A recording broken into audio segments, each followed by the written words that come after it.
বন্ধুরা, আমার নাম জীবন। আবার আজ একটা নতুন টপিক। তো শুরু করা যাক। বিষয় এটিএম কার্ডের জন্য আবেদনপত্র। মাননীয় ব্যাংক ম্যানেজার, ব্যাংকের নাম, ব্যাংকের শাখার নাম, ব্যাংকের ঠিকানা, এইগুলো লিখেছি। আপনারা যেটা যেটা বলতে এখানে ব্যাংকের নাম যেটা লিখেছি আমি, আপনার লেখার দরকার নেই। আপনি ব্যাংকের নামটা লিখে দেবেন। শাখার নাম আমি লিখে রেখেছি, আপনার শাখার নামটা লিখে দেবেন। ব্যাংকের ঠিকানা আপনার দিয়ে দেবেন। বিষয় লিখে রেখেছি। এক কথায় যাতে যে যিনি এটা পড়বেন এক কথায় তিনি বুঝতে পারেন যে আপনি কি বলতে চাইছেন। তো আপনারা প্রথমে একটা A4 সাইজ পেপার নিয়ে নেবেন। A4 সাইজ পেপার মানে আবেদনপত্র লিখতে কিন্তু খুবই ভালো হয়। আর নাহলে স্কুলের স্টুডেন্টরা যে সকল খাতাটা ব্যবহার করে না, ওই খাতাগুলো ব্যবহার করলে হবে, কিন্তু দু সাইডে মার্জিন টেনে নেবেন। মার্জিন টেনে লেখাটা কিন্তু একটু সুন্দর হবে। এটিএম কার্ড সবারই প্রয়োজন হয়। ব্যাংকে অনেক ভিড় থাকার কারণে টাকা তোলা অনেক দেরি হয়, অনেকের অনেক সময়।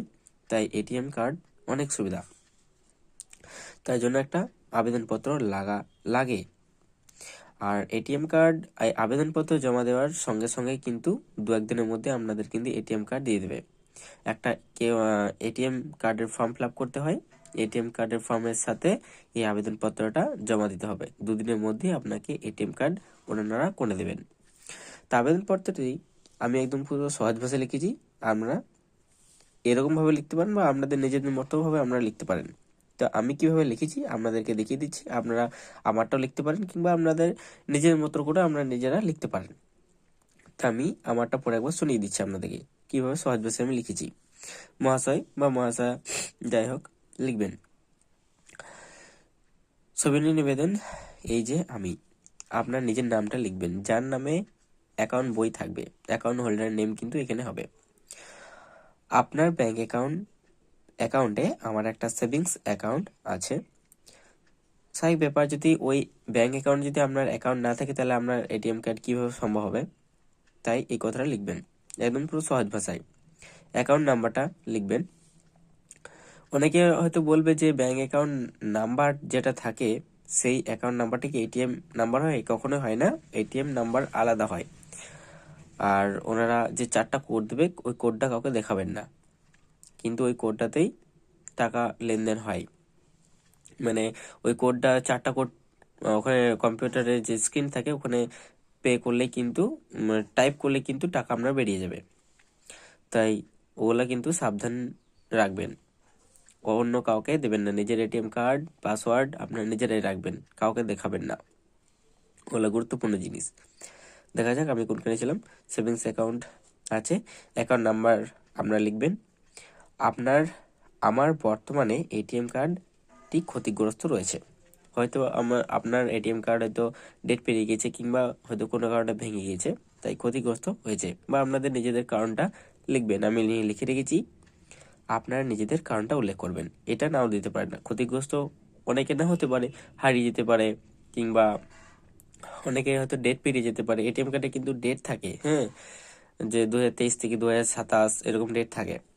ডেট অনুযায়ী এক্সপায়ারি হয়ে যায় কার্ড, তখন কিন্তু লেনদেন হয় না। আচ্ছা, এবং আমি কার্ডটি ব্যবহার করতে পারছি না। আপনার দরকারের সময় আপনি কিন্তু কার্ডে হয়তো টাকা তুলতে পারছেন না, তাই এটা লিখেছি আমি। তাই একটা নতুন এটিএম কার্ড ব্যবস্থা করে দিলে আমি উপকৃত হব। আমি আমার পুরনো কার্ডটি আবেদনের সাথে জমা দিচ্ছি। আপনাদের যদি কার্ডটা এটা যদি আপনার হয় ক্ষতিগ্রস্ত হয়, কিন্তু কার্ডটা আপনাকে কিন্তু জমা দিতে হবে, ঠিক আছে?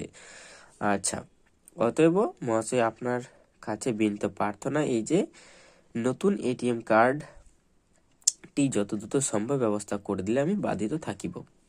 এই এই লাইনটা লেখার কারণ হচ্ছে আপনারা একটু ওনার কাছে বিনীত হচ্ছেন। আর মেন টপিক কিন্তু এইখানেই আপনাকে লিখে দিতে হবে। এই 3 লাইনেই আপনার মেন টপিক, মানে যে কারণটা জন্য আপনি আবেদন করছেন সেখানে কিন্তু এই 3 লাইনে লিখতে হবে। আর উপরের 3 লাইনে কি করতে হবে, আপনার সবিনয় নিবেদন, আপনার নাম, আপনার অ্যাকাউন্ট আর আপনার অ্যাকাউন্ট নাম্বার, বাস। আর কোনো কিছু করার দরকার নেই। এই 3 লাইনে কিন্তু আপনার সমস্যার কারণটা উল্লেখ করবেন। আমি কিন্তু এই 3 লাইনে আমার সমস্যা লিখেছি, আর এখানে একটুকু আমরা অ্যাকাউন্ট বই আছে, আর এখানে অ্যাকাউন্ট নাম্বার আছে, ব্যাস এটুকুই। আর এখানে তারিখ দিয়েছি আপনার, আপনি যেদিন এই আবেদনপত্রটি জমা দেবেন সেদিনই কিন্তু তারিখটা লিখবেন। ধন্যবাদ এনতে নিজের নাম, ফোন নাম্বার, ব্যাস। আর আমার এই চ্যানেলটির নাম হচ্ছে জীবন স্টাডি ব্লগ। আপনারা সবাই সাবস্ক্রাইব করে রাখবেন, বেল আইকন অবশ্যই ক্লিক করে রাখবেন, যাতে পরবর্তী নতুন ভিডিও আসার মাত্রই আপনারা সঙ্গে সঙ্গে দেখতে পান। আমি 2-4 দিন অসুস্থ থাকার কারণে কিছু ভিডিও আমি আনতে পারিনি। আমি রেগুলার ভিডিও আনি আর রেগুলার আনবো।